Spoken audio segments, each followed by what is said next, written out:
montré ça tout à l'heure. Ce sont, tu dis, des écailles d'esturgeon. Exactement, oui, c'est ça. Ça va donc sur le dos de l'animal. Ouais. Quand l'esturgeon nage, alors essayez d'imaginer qu'il y a ces plaques-là sur le dos, ce qui fait que c'est en dessous de la peau. Juste en dessous de la peau, ça fait partie de la peau. C'est comme la colonne vertébrale, quoi.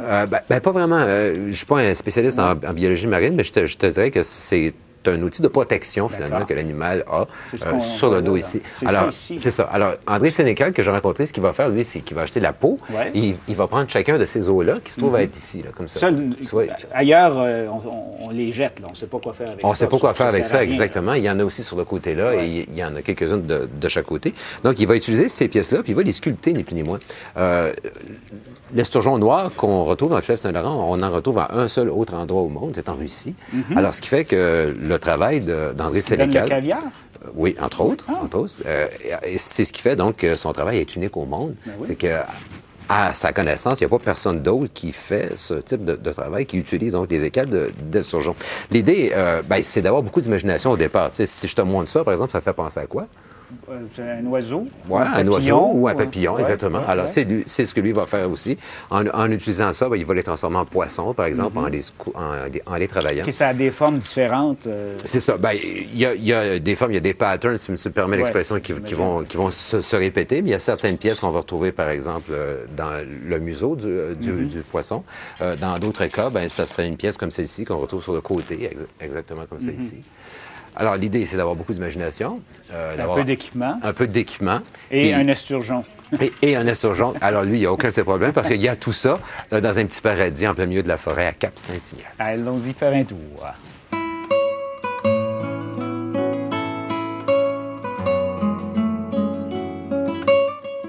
Ça s'appelle Ivoire de mer, mon entreprise.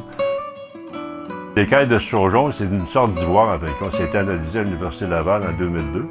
Puis c'est très, très dur. C'est plus dur que de l'os.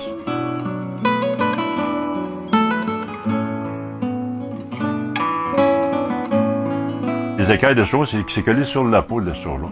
Avec le ressac là, de la mer, j'ai trouvé des écailles sur le bord de la gueule. En marchant en bas de l'eau. En marchant, oui. Puis là, à partir de ça, là, j'ai commencé à faire des pendentifs. Puis j'ai commencé à développer des techniques de récupération. Fait que c'est ceci, à peu près en 87. Là.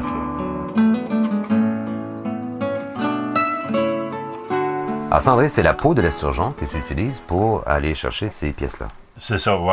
Ça, c'est, en fin de compte, c'est un esturgeon moyen qui est pris. Là, si tu calcules la queue, les nageoires, et avec la tête en plus, c'est à peu près voir comme ça. Fait que ça, c'est trouve être la peau. Fait que l'écaille d'esturgeon, en fin de compte, ça, c'est l'extérieur de la peau. Puis ça, comme les écailles, ça, c'est un morceau d'écaille, vraiment, c'est la partie qui est ici, c'est un par-dessus l'autre. Fait que c'est comme ça, puis c'est tout comme ça, vas-y. Mais quand le poisson bouge, je trouve à pivoter comme ça. Puis sur les côtés, ici, ça, c'est un autre morceau. C'est tout enligné comme ça. Il y a 5 rangées sur le corps. Puis la tête, sur le corps, comme ça, il y a à peu près 110 morceaux. Puis sur la tête, il y a comme une trentaine de morceaux avec. Alors, il n'y a que ton imagination qui part à partir de là, puis qui va transformer, par exemple, une pièce comme celle-ci, puis ça va devenir éventuellement... Oui, c'est ça. Quelque chose qui ressemble à ça. Oui, c'est ça. Un poisson. Comme les oiseaux qu'on a vu tantôt. Oui, comme celui-ci. Oui, c'est ça. Puis ça, c'est l'oiseau, avec le c'est le morceau là, qui est sur les côtés ici. Là. OK. Il y a à peu près 20-25 morceaux. On voit déjà le... Ah, oui.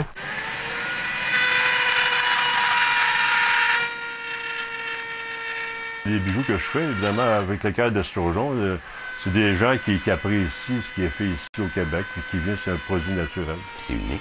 Oui, je suis le seul au monde à faire ça. Vraiment?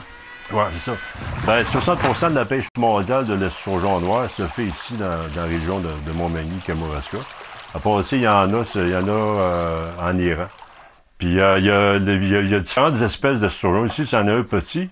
Bon, on voit comme fou les écailles qui sont sur le poisson. Mais ça, c'est l'esturgeon noir. Comme il y a l'esturgeon jaune qui se trouve comme le lac Saint-Pierre, tout ça, mais il n'y a pas d'écailles comme ça dessus. Ça fait que la production mondiale de l'esturgeon est limitée. Puis moi, c'est moi qui ai inventé ça, en fin de compte.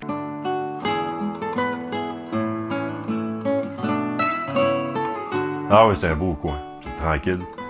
Tellement bien, en fin de compte, que je sors pas tellement souvent. Puis je sors faire mes commissions, puis je reviens, tu sais. ben, je suis bien tranquille. Puis par ici, les gens sont bien gentils. C'est plaisant. Oui, c'est plaisant. Hein? Alors, c'est à la fois ta maison, ton atelier, ton endroit où tu rêves. Oui, c'est ça. Quand j'ai commencé l'atelier, c'est juste un petit coin ici dans le fond. Puis là, maintenant, là, comme dans le grenier, il y a beaucoup d'écailles d'esturgeon.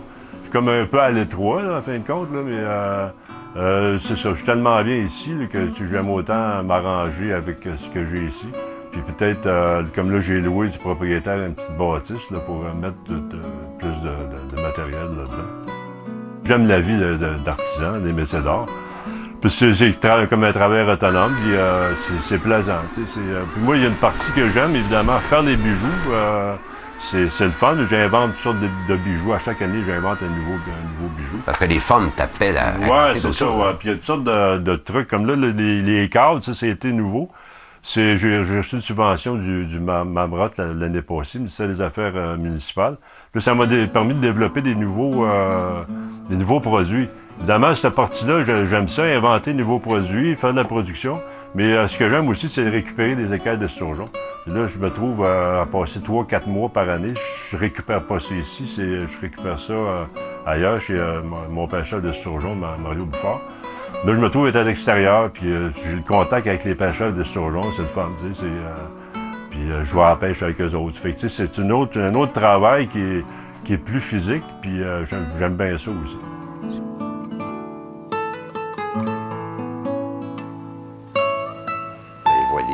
Les voiliers, c'est beau. Très beau. C'est oui.